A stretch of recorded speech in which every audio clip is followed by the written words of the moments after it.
Hello and welcome back. Today we're diving deep into a question that, let's be honest, probably pops up in your kitchen almost every single night. Is eating chapati for dinner actually a healthy move, or could we be getting it all wrong? Let's figure this out together. So, here's how we're going to tackle this. We'll kick things off with what I call the dinner dilemma. Then, we'll build a really strong case for chapati. After that, though, we're going to uncover some of the hidden downsides. Don't worry, we'll follow that with a Smart Eater's Guide and, of course, the final verdict. All right, first up, the dinner dilemma. You know exactly what I'm talking about, right? It's the end of the day, you're hungry, and you're staring at the two classic carb choices that are at the heart of so many of our meals. And yep, that choice is almost always down to rice or roti. Now, a lot of us, especially if we're trying to manage our weight, just automatically think, oh, roti is the healthier option, for sure. But is it really that simple? Is that always the right call? Okay, so let's really dig into the case for chapati. It's time to see exactly why it's earned this awesome reputation as the healthy hero of the dinner plate. First things first, let's talk numbers. A single, medium-sized chapati made from whole wheat, well, it has about 100 to 120 calories. That's actually a pretty reasonable amount, which makes it a fantastic starting point for a meal where you're keeping an eye on your calories. And this, right here, is one of the biggest wins for chapati. Its glycemic index. You can see it's right in that medium range. So what does that mean for you? It means it releases sugar into your bloodstream much more slowly and steadily compared to something like white rice. You avoid those big energy spikes and the nasty crashes that follow. Oh, but the good news doesn't stop there. Chapati is packed with fiber, which is absolutely key for making you feel full and satisfied, so you're less likely to overeat. That fiber is also amazing for your digestion. And on top of all that, you're getting a nice little package of essential nutrients like protein, iron, and B vitamins. It's a powerhouse. But, it's not a perfect story. We have to look at the other side of the coin here, the hidden downsides. Because even with a food this healthy, how much you eat and what you eat it with, well, that changes everything. And this leads us to the big question, doesn't it?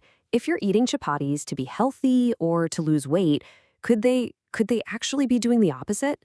It's a huge concern for a lot of people, and the answer, well, it's not a simple yes or no. Okay, let's be crystal clear about this. The chapati itself is not the bad guy. It's not going to magically make you gain weight. The real culprit, as with pretty much any food, is just eating too much of it. It all comes down to quantity. Think about it. If you eat too many chapatis, your body takes all those extra carbs that it doesn't need for energy right away and it stores them as fat. Eating too many can also still cause blood sugar issues, lead to uncomfortable bloating, and for anyone with a gluten sensitivity, it can even cause inflammation that messes with your sleep and leaves you with that awful brain fog. So, we've seen the pros and we've seen the potential cons. So what do we do now? Well, let's get practical with a Smart Eater's Guide that shows you how to make chapati work for you, not against you. Here are the 4 golden rules. First, and this is the big one, portion control. Stick to just 1 or 2 chapatis at dinner. Second, make sure you're using 100% whole wheat or even multigrain flour. Third, and this is so important, don't eat your chapatis alone. Pair them with protein and fiber, like dal or veggies. And finally, be mindful of the ghee or oil. A little is fine, but don't overdo it. And this quote from Dr. Samir Saini just nails it perfectly. The context of your meal determines its effect. It's not just about one food item, it's about the entire plate you put together. All right, it's time to bring it all home for the final verdict. Let's put these 2 dinner heavyweights, chapati and rice, head-to-head in the final nutritional showdown.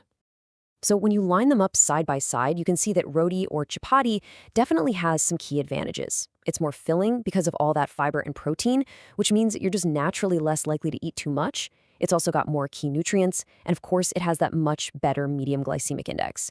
So the final verdict is a conditional yes. Chapati can absolutely be a healthy choice for dinner, but, and this is a big but, only if you play by the rules. Make it with whole grains, stick to 1 or 2, and always, always balance your plate with lots of veggies and a good protein source.